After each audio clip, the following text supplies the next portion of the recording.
Hi Virgo! Ito po si Divine Tarot 888 para sa inyong Tagalog General Tarot Reading, kapalaran sa love and career. Mensahe ngayong actually for September. So, hindi po ito para sa lahat, konti lang po ang makaka-resonate dahil napaka-specific po ng message. So, diretso na tayo sa reading. May cards na ako napili kanina actually. We have 8 of Cups. May pagtalikod. Medyo emotional to, Virgo. Pinipili mo sarili mo, kaya you chose yourself. Priority mo ngayon ang sarili mo. Nasa isang connection ka kung saan kailangan mo munang magpahinga at gawin naman kung ano naman yung sa tingin mo ay makakabuti para sa'yo. Yung sa tingin mo ay magpapaganda ng buhay mo. Okay? You are very passionate. Nga pala, it's Virgo season right now. Happy birthday sa inyo mga Virgo. Comment nyo kailan ang birthday nyo para alam ko. So, yeah, as of the recording of this video, still nasa Virgo season pa tayo. Also, it's new moon, kaya it's time for releasing and time for new beginning. Next card mo is Temperance, and then you have Queen of Pentacles, 8 of Wands. So, you are healing, you are on the process of healing, inaayos mong buhay mo, sarili mo, and marami kang, actually busy ka dito. Parang feeling mo, ang tagal pa bago mo makuha yung pinapangarap mo sa buhay, and you are building your career, your stability. Feeling mo medyo mabagal, pero alam mo din naman sa sarili mo na maaabot mo na, makukuha mo na yung pinapangarap mo. Very positive yung vibe mo dito, pero nakakita ko na may iniwanan ka, person or situation or commitment. And then with this Queen of Pentacles, sensya na sa ingay guys, may construction kasi dito sa amin. So anyways, so sa card mo dito, very independent ka and you are blossoming, may growth sa'yo, may success at may stability. Ay nga lang, parang feeling mo mag-isa ka, pero nakikita ko din na alam mo yung ganitong energy. Kasi energy mo to nasa Virgo season tayo. Sanay kang mag-isa at matalino ka. Very practical ka. So, 8 of Wands, may travel ka. Merong pag-uusap, maraming nangyari. At nasa point ka ngayon na tinitingnan mo ano bang nangyari sa past, anong nangyayari ngayon sa current, paano mo babalansehin to ngayon. Also, may nakita ko dito na may taong iniwanan mo. Pero tingnan natin na kung may... Ay, lumipad yung card. So, I was gonna say na titingnan natin kung may energy ba or may message ba connected dyan sa taong yan. So, ito na nga, King of Swords. Inobserbahan ka lang nitong taong to, sinustok ka niya. There is strong attraction sa inyong dalawa. This is someone logical mag-isip. Baka may kadikang air sign, Gemini, Libra, Aquarius. Although this can be any sign. Okay. So, tingnan natin. Ano bang meron sa connection na to? Ngayon, nagpapakatalino ka eh. Hindi mo na... Kung dati, sobra kang emosyonal. Ngayon, ang nakita ko sa'yo, pinag-aaralan mo na bago ka magdesisyon, bago ka magsalita. Pinag-aaralan mo muna yung person or yung sitwasyon. So, Page of Pentacles. Parang hesitant ka sa taong to. Samantala,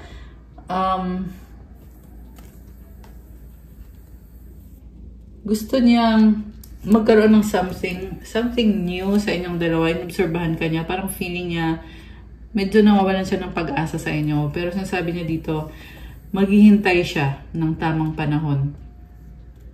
Hindi siya ganun ka-emosyonal. Okay. Nagkaroon na pala ng ending dito. 10 of Swords. So, iba na yung sitwasyon nyo. Kung dati, sobra kayong magmahalan nitong taong to. Ngayon, nagkakaroon ng siguro maturity. Mas priority nyo ngayon kasi na maging stable yung buhay nyo. At yung magkaroon kayo ng, yung mag-settle down kayo. Yun pala yung term na hanap ko. Kasi sa ngayon, yung current situation nyo, medyo naging immature kayo. Merong isa sa inyo or pareho kayo na medyo immature or childish. Pero I feel like ito yung person mo na childish. And ngayon naman, nagkakaroon nga ng growth, ng mga changes. 6 of Pentacles. So, feeling niya ngayon, halos hindi na kayo nag-uusap, halos hindi na kayo nagkikita. The Hanged Man. So, tinitingnan niyo sa ibang anggulo yung sitwasyon. Dami nang nangyari sa connection na to. Yung iba sa inyo, guys, 8 years or 8 months.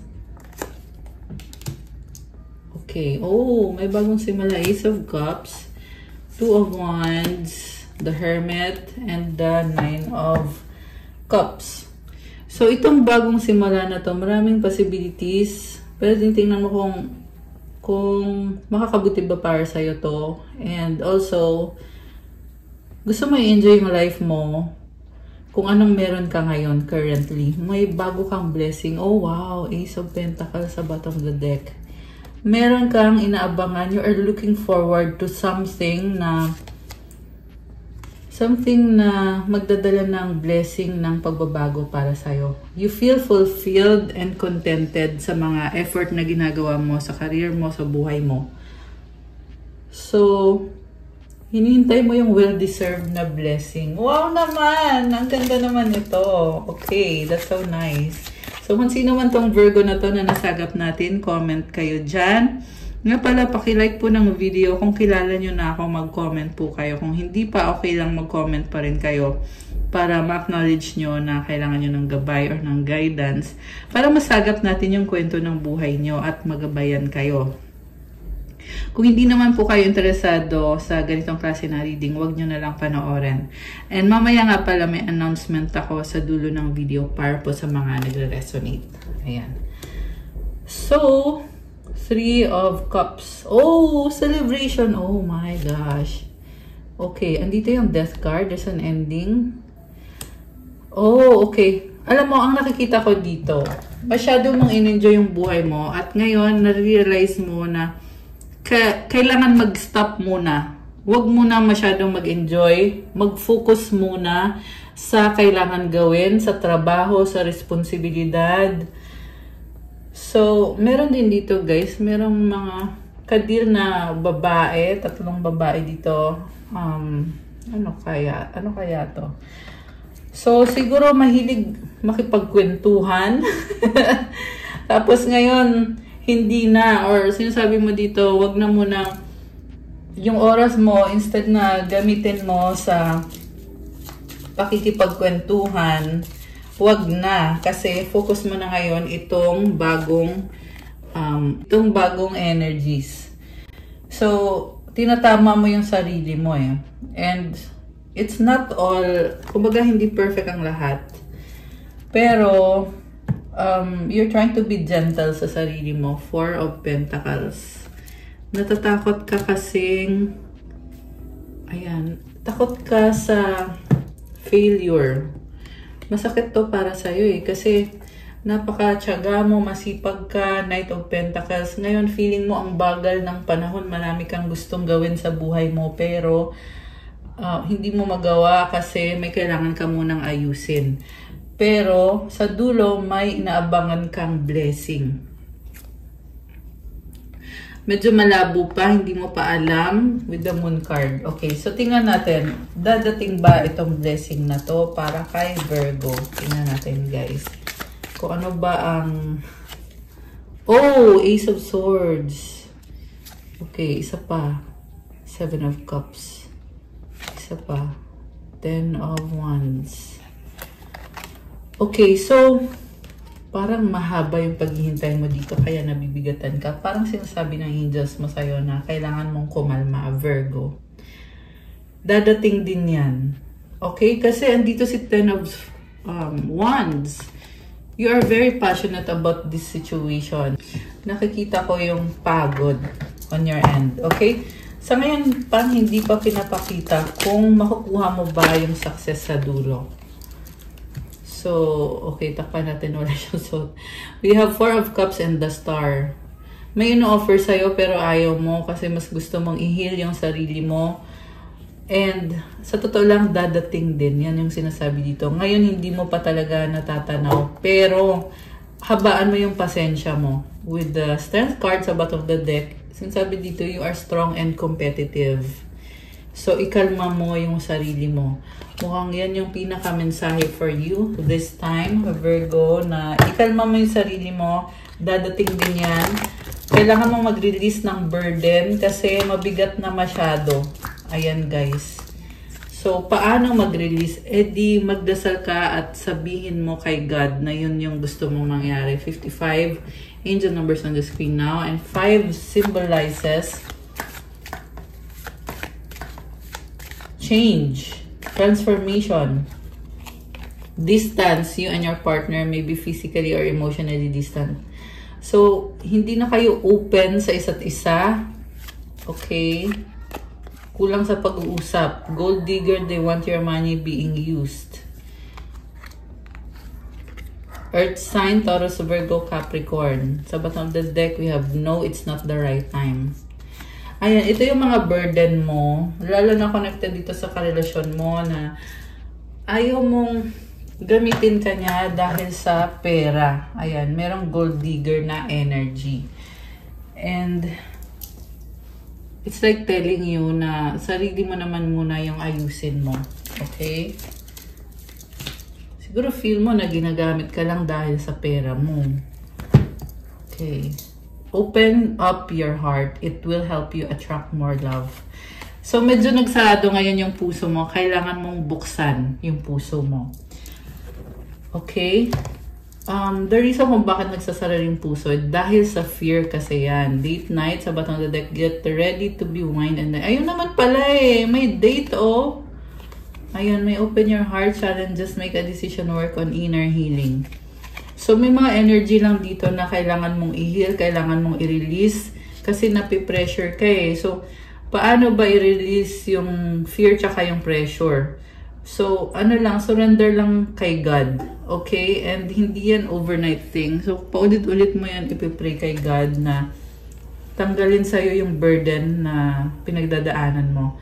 Ito, patience, just a few more months, good things come to those who wait. May hinihintay ka. Let go, make room for the new beginning. Honestly to you now. Oh my gosh, very optimistic.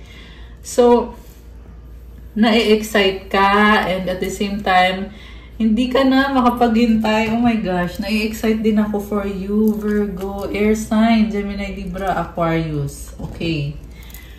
So, tingnan natin, ano ba mga energies connected kay Virgo ngayon? Okay. Tingnan natin, guys. Kasi na-curious din ako eh. So, focus on the positive energy, on the excitement na nararamdaman mo. Spiritual warrior. Grabe, oh. You are strong, you are a spiritual warrior. O, diba? 5555. Kanina lumabas din to sa screen. So, it's a number of transformation. You have a kind heart. Grabe. Nakita ko ngayon, may mga tinutulungan ka. Very practical ka. Alam mo yon, sinishare mo talaga kung anong blessing meron ka. Alam mo, mahal ka ng mga tao sa paligid mo. Parang naiyak ako, guys. Kasi yung nasagap natin na Virgo dito, very kind-hearted. And you are someone na you give unconditionally. Kaya naman, ikaw, binibless ka rin. Grabe. Siguro medyo iyakin tong Virgo na nasagap natin. Comment nga kayo dyan, guys, kung sino ba to. Unicorn! I love it. So, unicorn energy means you are very unique. Kakaiba ka. Huwag mo ikumpara yung sarili mo sa ibang tao kasi may sarili kang calling, may sarili kang path. Also, you are very talented. So, we have solar plexus chakra sa bottom of the deck. Again, this is about authenticity and confidence sa sarili. Okay. So, ibang-iba ka. Any other message? You are beautiful! I love it. Okay. Ano pa for Virgo? Meron pa ba? Oh, wow, guys! Money, money, money. Come and claim. Money, money, money. Ayan. My blessing. Kasi, like I said, just a while ago, ikaw kasi pag nagbigay ka, buong puso mo binibigay. Kaya ito, may biyaya din si God for you. Yan yung money. Third eye chakra. I can sense a lot of success para sa'yo. And itong third eye chakra naman, ibig sabihin na nito, nagiging more stronger yung intuition mo. Nararamdaman mo, nafe-feel mo ano bang susunod na mangyayari. Alam mo. Keep calm and enjoy life. Ayan, gusto ko yan. Very optimistic.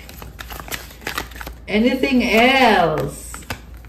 Oh, wow, guys. You have angelic presence. Actually, nalaglag to. Aries, Leo, Sagittarius. 555 on my screen. Oh my gosh. 555 as in. Lumabas sa screen ko. So, you have this angelic presence. Ramdam mo yan kasi may mga signs na pinapakita sa'yo. Kunyari, may tanong ka sa isip mo. Kunyari, Lord, anong gagawin ko sa situation na to? Let's say, any specific situation. Tapos, nafe-feel mo na parang nililid ka na ito yung gawin mo. So, yan ay dahil sa angelic presence. Yung mga angels, nagsasabi sa'yo, nagbibigay sa'yo ng mga signs. So, hindi yan kinakatakutan. Instead, ini-embrace mo yan dapat. Kasi yung mga angelic na signs na yan, ano lang yan eh, kumbaga, it will make you feel, calm. Gusto naman angels mo na panatag yung loob mo na, wait lang, may nag-message.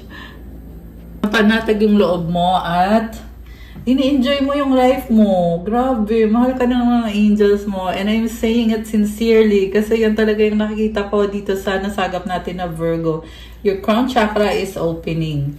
So, ibig sabihin you can manifest easily kasi nagbukas yung crown chakra mo. Wow, guys, you are a star seed. Tingnan mo naman, napakadaming stars. You are a blessing. Marami kang tinutulungan. Oh my gosh. Comment, I am a star seed to claim this beautiful energy. Anything else? Meron pa ba? Nalaglag. Oh, Queen and King. Oh my gosh, 23.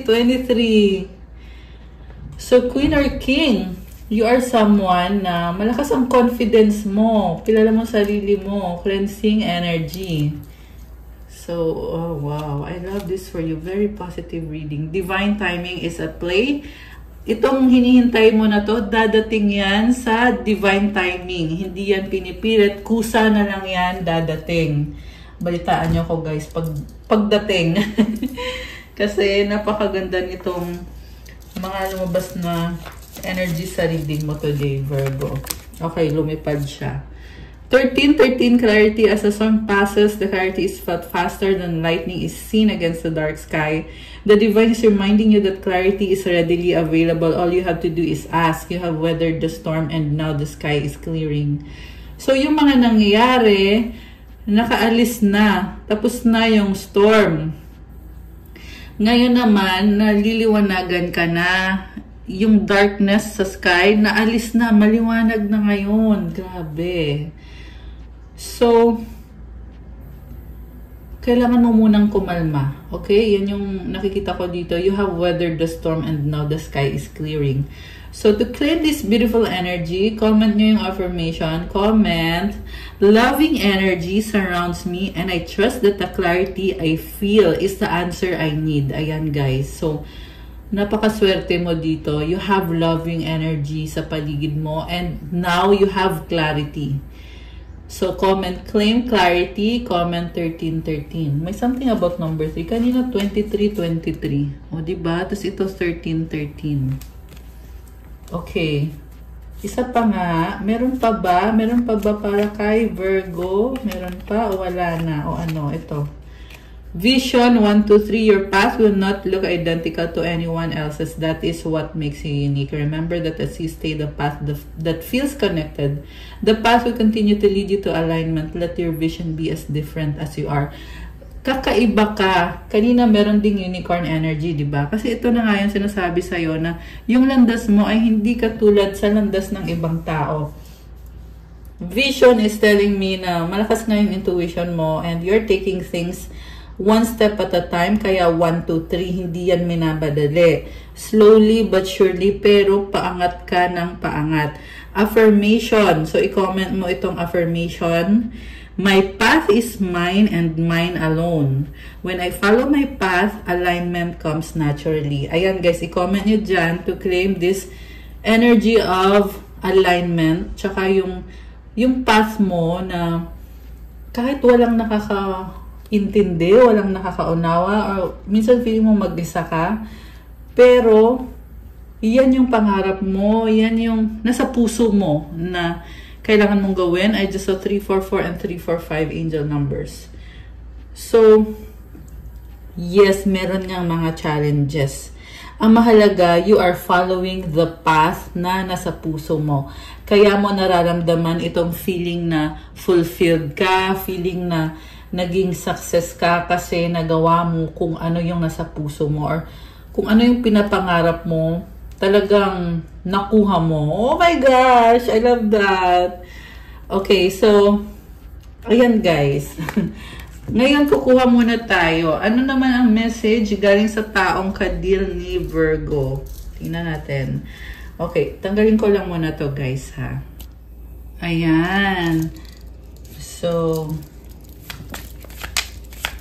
anong gusto sabihin ng person mo or anong mensahe niya sa'yo? Oh, I miss you. Ang cute naman, parang ang sweet. I cry at night pero nag-reverse. So, parang nalulungkot siya kasi namimiss ka niya. Honeymoon in reverse. Siguro hindi na kayo nakapag-spend time nito. Okay, may mga reversals dito. Okay, ano pa? I need your time and commitment. Oo nga. Think positive. Open your mind. May mga misunderstanding kayo, may mga disagreement kayo. Pero this is someone na namimiss ka niya. Medyo codependent ito sa'yo. Give me another chance. Pero naka-reverse to. Ayan, honeymoon. Yung iba kasi sa inyo kinasal na. Kung hindi naman ikinasal, nafe-feel ko dito na malalim na yung connection. Siguro matagal-tagal na to guys. So, open your mind. Parang gusto kanyang kumbinsihin eh. May gusto siyang something. Gusto kanyang kumbinsihin about something. Kasi nga may pagtatalo sa inyo eh. So, parang sinasabi niya na tama siya. Pero lumabas yung I'm sorry. We have to unite. You are strong. Wow, okay.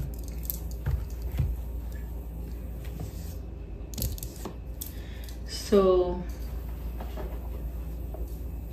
okay, ito. Adventure, seek adventure together. It adds excitement to your journey. Okay. Charisma, love flows to you. You radiate charisma and charm. Ayan, maganda. Parang energy mo po.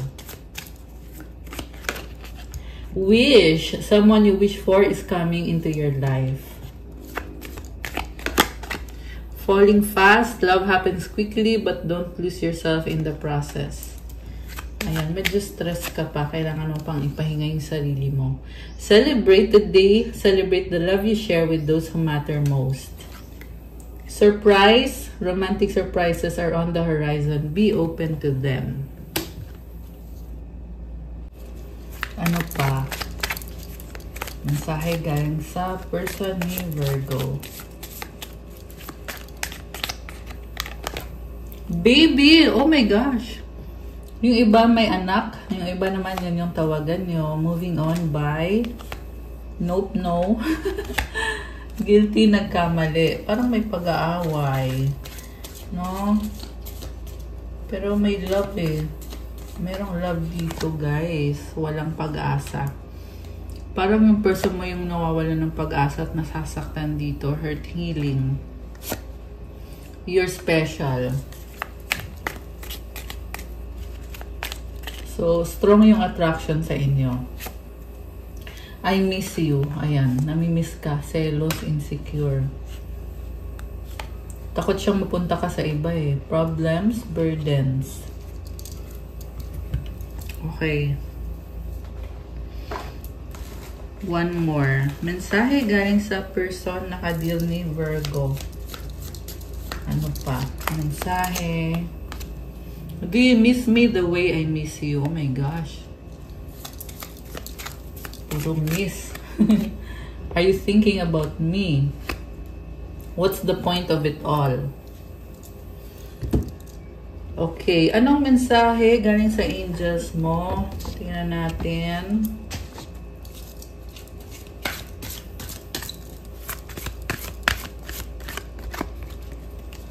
Synchronicity, thank you angels. I trust your well-timed guidance and signs. Pero ang nakikita ko dito, yin-yang. You could be dealing with your twin flame or soulmate. Binabalanse nyo isa't isa. Natitrigger nyo din ang isa't isa, guys. Love and accept yourself. Thank you angels for lovingly guiding me to self-acceptance. Ang ganda nito.